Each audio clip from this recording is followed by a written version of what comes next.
Sanctuary, refuge, hospital. This is no snake pit. The doors are locked, but it's not a prison that we enter. For these locks are meant to protect patients. They open as though by magic when the sick no longer need the safeguards of hospital care. In the meantime, those who carry the keys are not guards. Joe Fuller, psychiatric aide, is no man's keeper but his own. This is his job, his living. This ward is his work world. It's a strange world to us.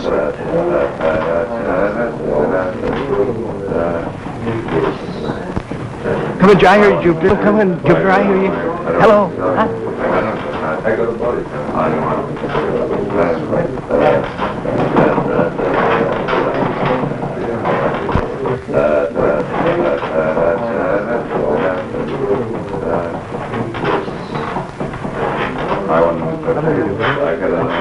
I don't read you, Jupiter. Hello, Jupiter. Jupiter!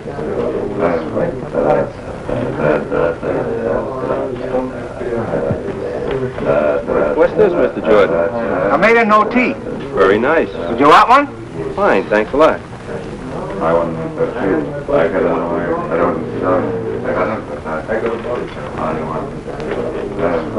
That's right. Throw away those chains.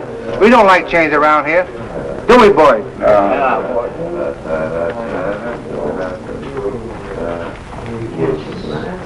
Well, thanks a lot, Mr. Jordan. You're welcome. I gotta go now. I go on east for the night man Frank.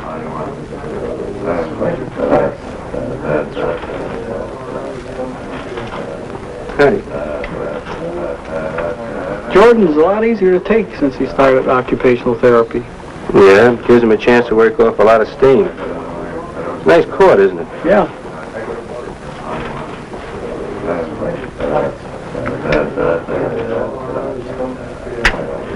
I hear you're going home this weekend, Mr. Mills. Yep, and maybe for longer than that. Good. I'll be glad to go home. It's been almost a year now. And you know, Joe, I was as bad as that guy over there when I first came here. Yeah, I remember. Well, that reminds me. I found a pipe in his locker. I wonder if he'd like to smoke it. Maybe he would. Sit up, Mr. Russ. Come on. How'd you like to smoke? This is your old pipe.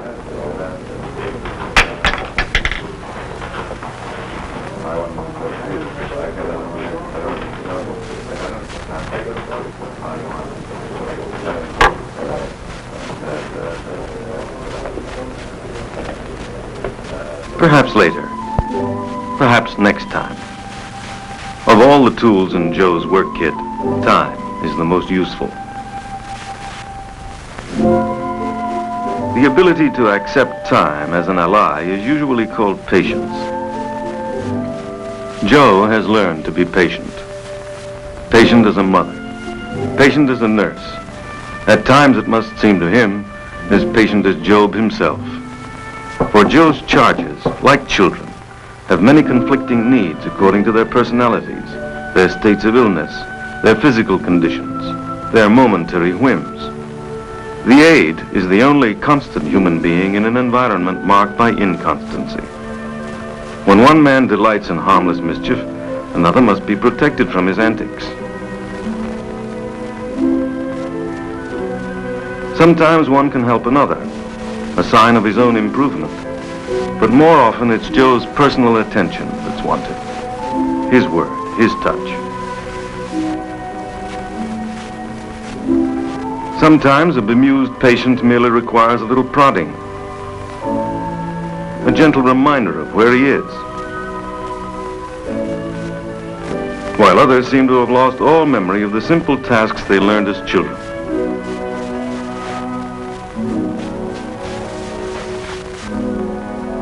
No longer able to take care of themselves, they depend on others to help them live from day to day. Joe helps, without resentment, without contempt. This is his work.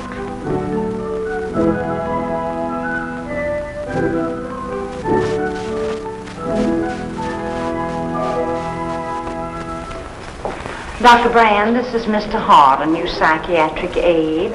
I'm bringing him up on this ward because you're so short-handed. We sure can use him. Glad to meet you.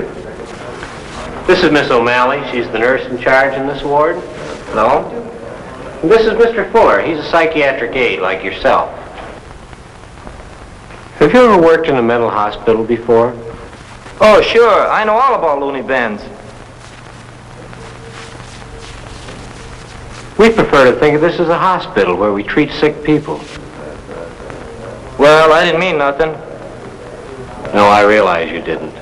You see, these are all special patients who are getting the best that the hospital can offer them.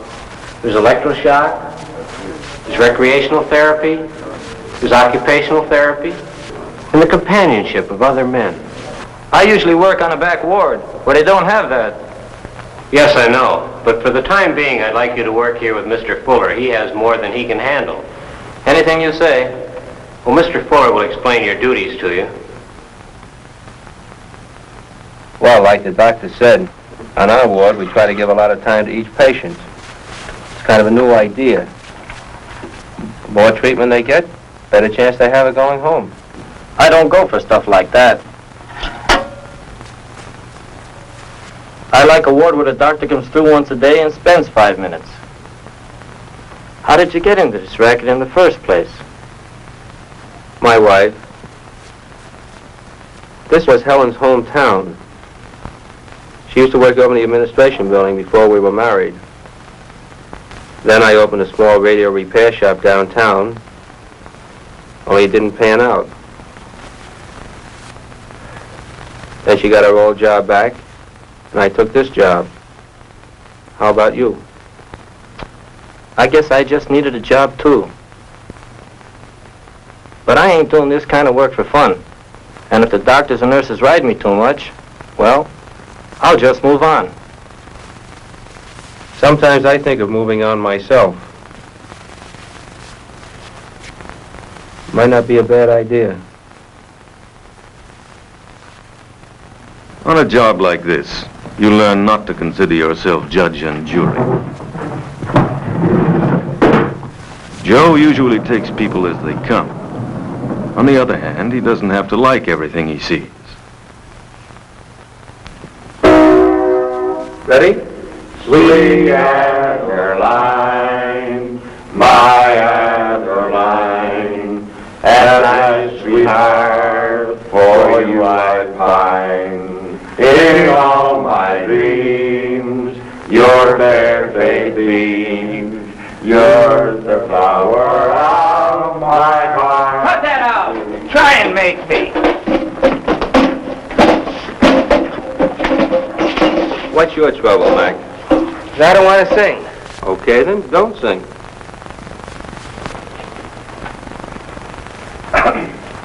Go ahead, Bill. All right, men, I've been working on the railroad. I've been working on the railroad all the live long day. I've been working on the railroad just to pass the time of day. Take it easy. What that guy needs is a good beating up. Look, Frank, that stuff doesn't go around here. And I thought you were a right guy. I'm okay, but you can't go around hitting guys. McManus wouldn't hurt anybody. Besides, he's in here because he's seriously sick. Dinah, won't you blow? Dinah, won't you blow? Dinah, won't you blow your horn? Someone's in the kitchen with Dinah. Someone's in the kitchen, I know. Someone's in the kitchen with Dinah, drumming on the old banjo. Dee-bye, diddle-di-yo. Dee-bye, diddle-di-yo. Dee-bye, diddle-di-yo. Drumming on the old banjo. Dinah, won't you blow? Dinah, won't you blow your horn? Dr. Brand usually confers with the nurse and the aide after his morning visit with the patients. I'm afraid I'm going to have to transfer some of your men off the ward. How about some of those who haven't responded to treatment? Well, doctor, there's old Mr. Novin. He's had over 50 electric shock treatments, and there's no change at all.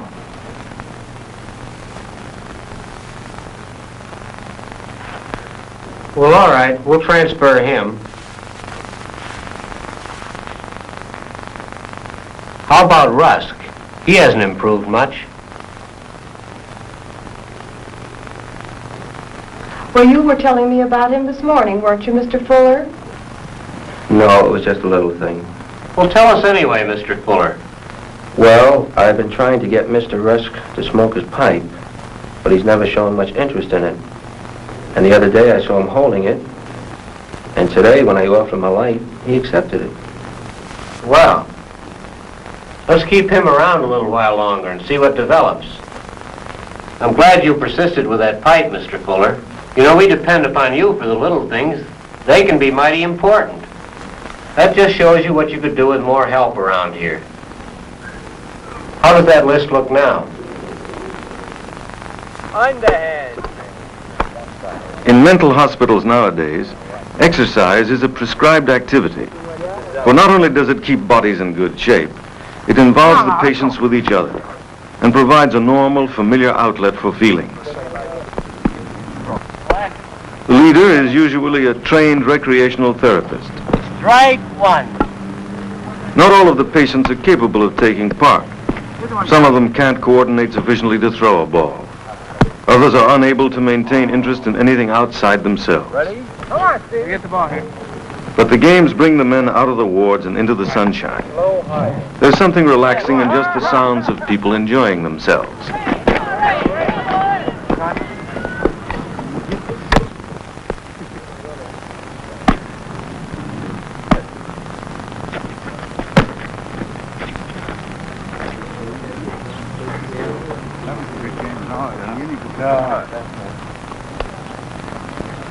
Thank you, Harry. Harry? Mr. Rusk had talked.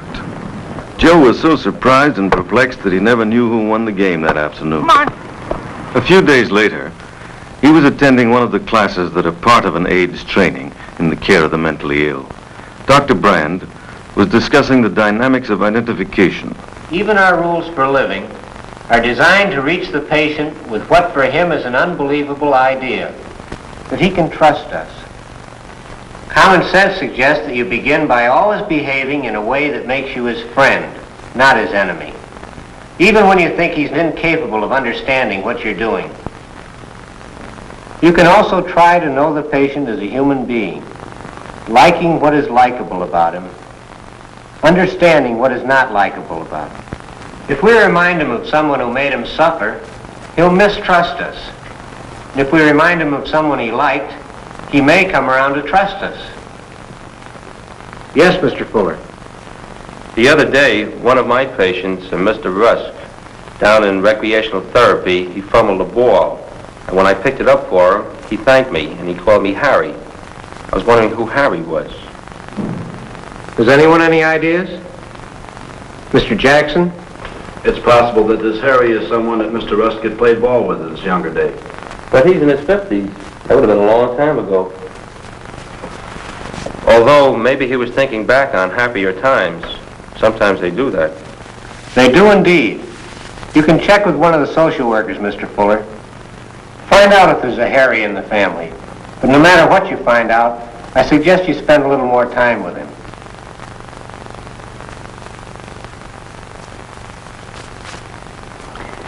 Mr. Rusk has a son named Harry, an only child.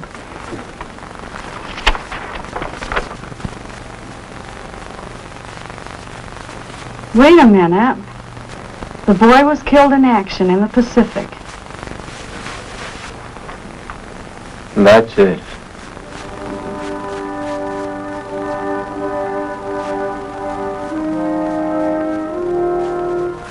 Now that Joe knew something about the pain that Mr. Rusk had been unable to bear, the patient became a real person for him. Waiting for still more to emerge would be easier now. How about a game, Mr. Rusk? For Joe often found it difficult to live and work among the masks that the mentally ill use to protect themselves from pressures they can't stand. They like the formal relationships of card play or checkers because the rules don't change. Each act does not become a problem involving feelings.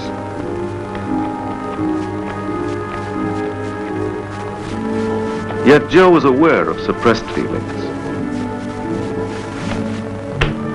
How else could one explain the bits of odd behavior that seemed to have nothing to do with the game?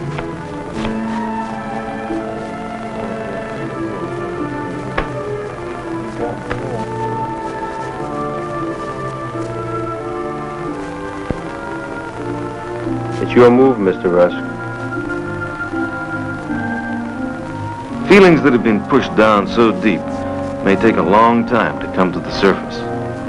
It was taking Mr. Rusk months. Communicating is apt to be frightening. It must be tenderly encouraged.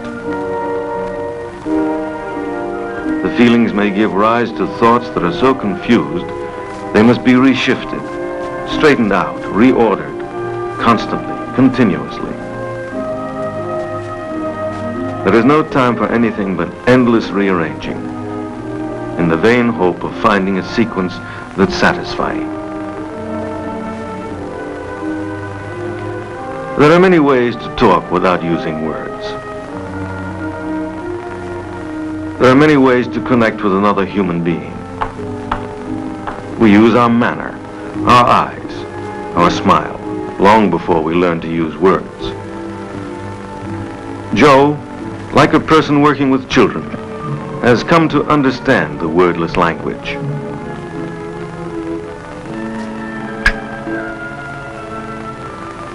Many of his patients never talk, but they will express feeling. Many of his patients seem not to understand, yet Joe must find a way of getting them to do what is necessary for their health and welfare. Patients can be handled physically without violence. The kind word, the explanation may be understood hours or weeks after it's been given, for no one knows what such patients hear and remember. Mr. Rusk took 3 months to make his first move. Another 3 were spent in getting up the courage to play hard enough to win.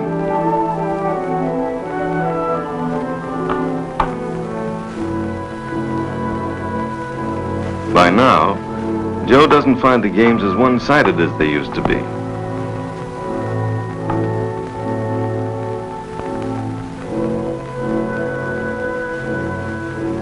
The miracle of a man coming to life is slow, but no less wonderful for that reason. One by one, he regains the little skills by which a human being moves toward relative independence. It can be a delicate, difficult process. We can only follow it from the outside.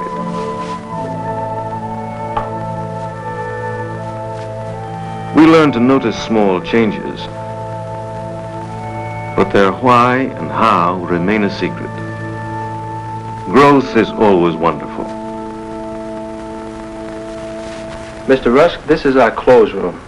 This is where you'll be working, if you like it. Now, this will be your job. Folding trousers. Just let the legs hang down like that, fold it over on itself. And each one is marked. There's a size, 34. Now, over here, it's all marked off, 32, 34, and 36.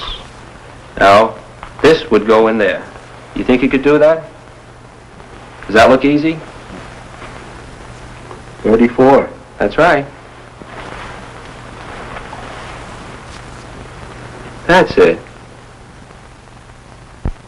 It was almost a year before Mr. Rusk could venture out of his shell.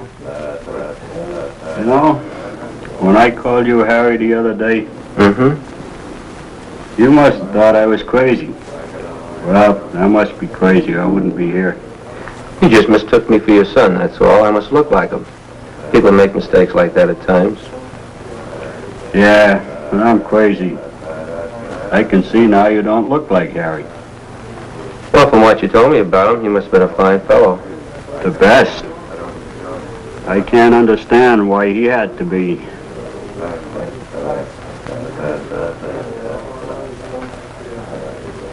Think nothing much mattered after that.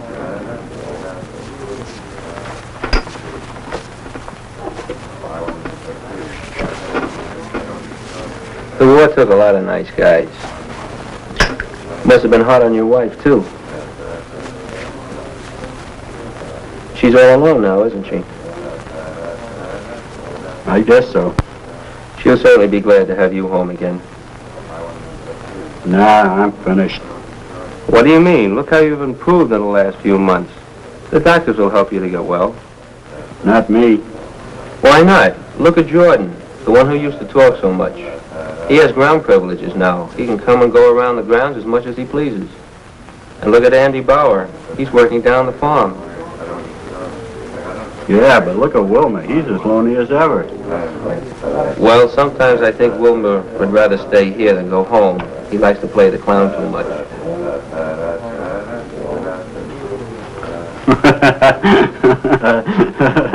That's the first time I've heard you laugh. Well, feels good to laugh. I guess I haven't had much to laugh about lately. Well, you're coming along fine, Mr. Rusk. You're getting better every day. You really think so, Joe? I certainly do. Well, it was good talking to you this way. Then Mr. Rusk went back in. He'd need time to think over, to comprehend his big step forward. His wife, his home. He'd have to think about them.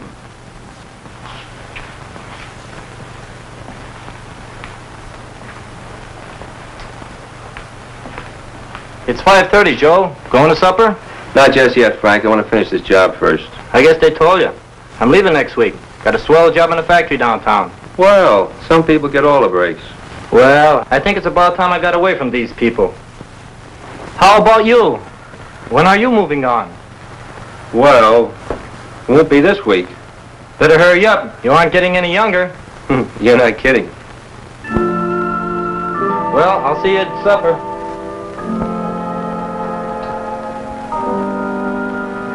Mr. Rusk, what's the matter?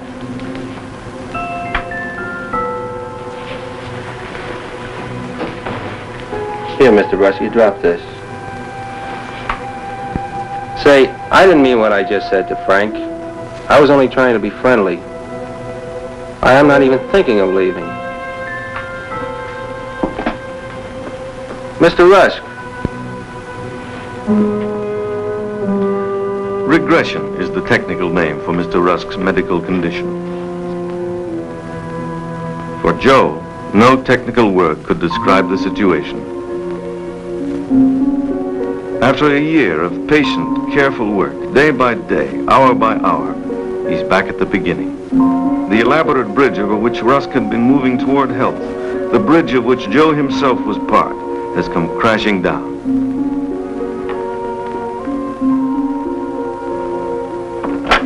All that day, he worried about Mr. Rusk.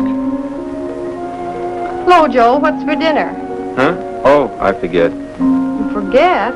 Must have been real good. By the way, Mr. Rusk seems to have had a relapse. He hasn't eaten anything all afternoon. Try and get him to take something. See you later. Try to get him to take something. Try to pick up the milk you've spilled. Try to remake the statue you've dropped. It was even worse than it had been at the beginning. Then Mr. Rusk had been angry at the world. Now Joe felt that the anger was all focused on him. What's more, he felt he deserved it. What to do about it? He could go home and try to forget about Mr. Rusk, or he could tell Dr. Brand the whole story. No, it was my fault, all right. I should have known how he'd react to the idea of my leaving. None of us are perfect. I wouldn't blame myself too much for an accident like this. Have you been thinking about leaving? No. Well, I must admit that I have thought about it off and on. But you know how it is, Doctor. You get to know some of these patients, you get to like them, some of them. Patients like Mr. Rusk, a few others, who get better. I thought I was on something real big for a while, something where I was doing some good. And I messed it all up. Don't worry so much, Joe. This might be the most important thing that's happened on your job here. Do me a favor. Forget Mr. Rusk tonight and take your wife to the movies. Mr. Rusk will still be here tomorrow when you come on duty.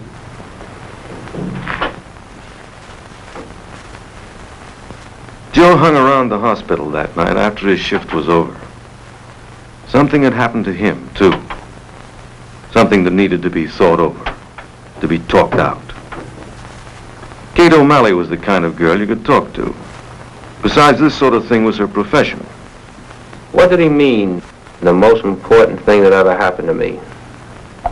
I don't know. But when I first started in mental hospital work, I used to get pretty discouraged when a patient became upset. I used to feel like giving it all up and going in for surgery or pediatrics or something else. But now I realize that every serious illness has its ups and downs. Mostly downs, it seems to me. Listen, Joe, you have a lot to give these patients. I probably know more about Rusk's illness than you do, but you probably know more about Rusk. That's what makes me feel so bad about all this. Rusk was the one I was counting on to come through. You had a man-to-man relationship that was the right medicine for him. You have a knack for doing that. That's why you were able to help him more. I guess I didn't think of it that way. Someday, Rusk will come to realize you're a man he'll have to give up. And he'll accept that, too. You deserve a lot of credit for reaching Rusk when the rest of us failed. No easy job. No, it's not a bad one either. Depends on who's doing it.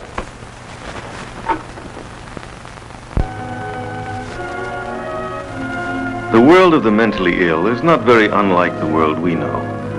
The things in it may appear distorted to us because of the special point of view from which they're seen. What makes the point of view special is the particular pattern of feelings of a particular person. Each pattern is different, as each person is different, depending on what he was and what happened to him. Joe has come to recognize these differences and live with them. He has learned to accept surprising or even silly behavior as long as it's not destructive.